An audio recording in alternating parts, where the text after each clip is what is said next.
Yes, but perhaps we can begin now. So, welcome everybody to this week's Majorana-Rayachaudhuri Seminar. Today we have Abhishek Kumar Mehta as our first speaker, and he's going to talk about non-thermodynamic black hole evaporation. So, maybe I will send you a reminder when 5 minutes are left. Sure. Cool. Oh, so I should start now, right? Yes, Yeah. we are Okay. live on YouTube as well. Okay. Okay. Hi, everybody. I would like to thank the organizers for extending this invitation to me so that I can speak about my recent research work. So my name is Abhishek Kumar Mehta, and I have been pursuing this research topic with my collaborator and friend, Professor Ivan Araut, who is currently positioned in University of Saint Joseph in Macau. And the reason we started looking into this problem. Just let me see if I can. Yeah. So the reason we started looking into this question is because when we study black hole evaporation, for instance, you come across this consensus that the only way black hole evaporation can take place is through thermodynamical means. And we started thinking, what are the principles, or what is it about the whole process that forbids uh, other modes of black hole information? Why is it that black hole evaporation? Why is it that black hole evaporation only occurs through thermodynamic means? And the reason why this is a little it's a little unclear is because if we couple quantum fields to a metric background, especially a metric that has a changing mass parameter such as the one that I have used here, um, the field equations, the semi-classical field equations will give you the rate of change of this mass parameter in terms of in terms of the expectation value of the stress energy tensor, of the coupled fields. Now if you look at equation 3, you know uh, it's not immediately clear whether equation 3 will immediately give rise to an evaporation configuration or an accretion configuration. Accretion would be like the opposite, like the black hole simply is consuming matter and becoming larger and larger, as opposed to evaporation.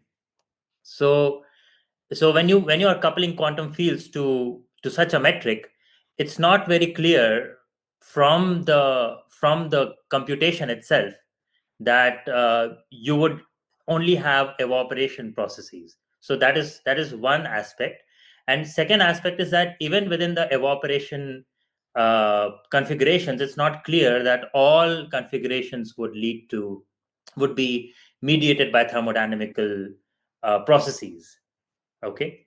And if you were to take the claim that all black hole evaporation has to be thermodynamical, what you are essentially saying is that if the time derivative of the mass parameter is negative, you should see the same profile for a large class of theories. Where for not large as in those class of theories where you have the time derivative negative. So it should have the same profile. And this does not seem very obvious from the way equation 3 is written, or rather formula 3 has been derived. So, and if you wish to verify this claim that thermodynamically mediated evaporation is the only means of evaporation, you have to verify this for individual theories, right? And that does not seem very practical. So, one can ask, how may I even test such a claim? And that can be done if you make an observation here that this sort of looks like a formula for a field m itself. So if you can somehow have an effective field theory for the mass parameter itself, we can probably derive its equations of motion. And if the solutions to the equation of motion always look like this, then you can say yes, thermodynamically mediated evaporation is the only means of black hole evaporation, right? So that is what we decided to test. Actually, this is what our research uh, direction was. So how can I derive such um, an effective field theory for the mass parameter? So before I continue, I would like to know if I am still audible to everyone. um, Yes, yes. yeah. Okay, cool. So how would I derive the effective action for the mass parameter? So I would simply what I would simply do is integrate out the field I'm coupling to the metric. Actually, for simplicity, I would be working with the Vaidya metric because it's a lot easier to work with. So what I would do is I would couple a scalar field to minimally to the Vaidya metric, a massive scalar field. I mean, I'm considering a massive scalar field for simplicity now. You can consider any general theory, and I will simply integrate out the scalar field. And what I would be left with is an effective action in the mass parameter. And I would find the equations of motion of this mass parameter and try to solve it and see what kind of profiles, what kind of mass rates I can derive from that.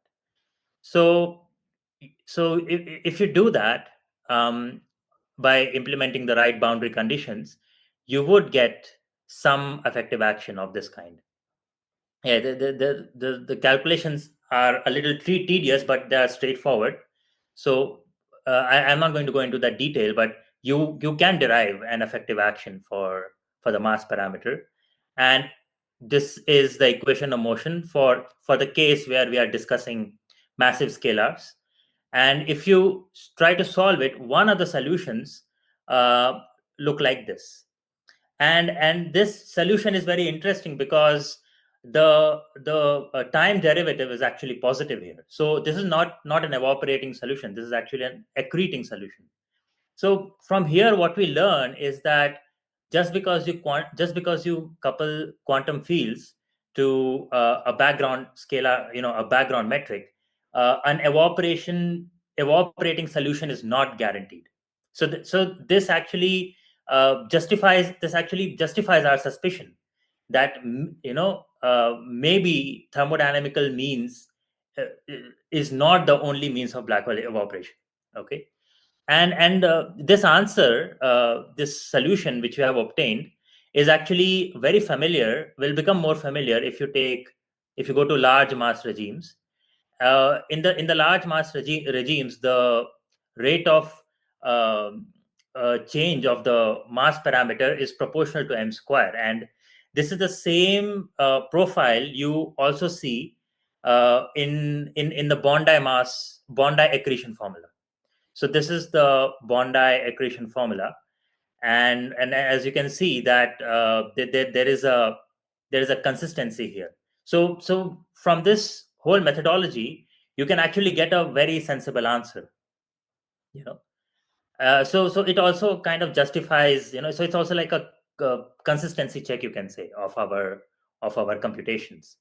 You know, and now and from here we can actually get a very simple evaporation profile. And to do that, I will allow m square to take negative values. If you allow m square, it's just a test, right? So if you just allow m square to take negative values, maybe the time derivative of the mass parameter will become negative, and it will become an evaporation profile. And when you do that, you kind of get your first non-thermodynamic evaporation, actually. And the interesting thing about this um, evaporation configuration, this evaporation profile, is that it has a remnant.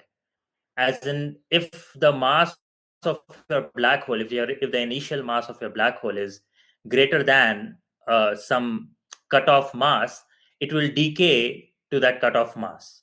And if the mass of if the initial mass of your black hole is smaller than a cutoff mass, it will cascade, as in it will accrete to become larger and again go back to this cutoff mass. And this is essentially the behavior of a remnant. So what we have essentially derived is a evaporating black hole solution that that has a remnant. Okay, and this is simply from the solutions to the equations of motion of the effective action for the mass parameters, right? And you can also we worked with massive scalar fields, but you can work with slightly more complicated interactions. Like for instance, we have a scalar Gauss bonded interaction here.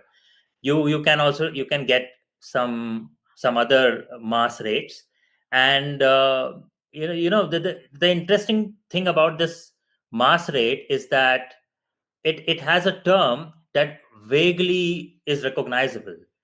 This is exactly the profile of a thermodynamically evaporating black hole. But obviously, you have this leading coefficient, which is a constant. And actually this also has remnants. If you solve it, you would find that it also has this cutoff mass, and it has the same behavior as we see here. Okay.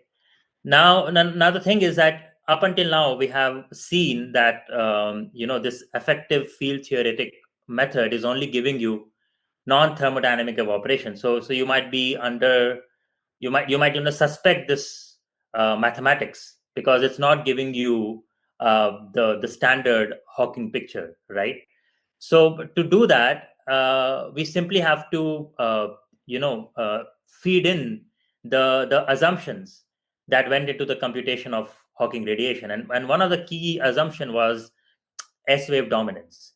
And what that actually means is that the dominant modes that contribute to the mode expansion of your scalar field are S waves. So here you should have L and M to be 0. And that is what we have done here. So when you work with an S wave dominant mode expansion and repeat the same procedure of computing the effective action for the mass parameter and solving its equations of motion, you get you you you get back the thermodynamic profile. You get back the thermodynamic profile. So essentially, if you work with the path integral picture, or rather effective field theoretic methods, you get a wider class of accretion and evaporating configurations. You are not restricted to just, let's say, Bondi accretion, or you are not restricted to just Hawking radiation or thermodynamically mediated radiation evaporation. You get a much wider class of evaporation profiles, and that is the reason why we titled our paper "Non-thermodynamic black hole evaporation." And yeah, I think I would end my talk here. These are the references. So if you have any questions, you can certainly ask me. Yeah. Okay, thank you for the nice talk. Any questions from the audience? Please unmute yourself and ask. Okay, I have one question. So, Yeah. other than the Vaidya metric, have you tried to explore any other metric, and does it also depend upon the kind of gravity theory you have? For example, if you have some non-local gravity or stuff like that. No, we have not gone beyond the Vaidya metric, because the problem which we are trying to study was that um, one another assumption in Hawking radiation is that the radiation is very feeble. So it is so feeble that the mass of the black hole does not change that much. So that is the reason why in most of these computations they simply work with a constant mass, and the quantum fields are coupled to some sort of an you can call it an eternal black hole, and you get Hawking radiation. But we just wanted to take that problem one step further. We wanted to make it a little bit more challenging.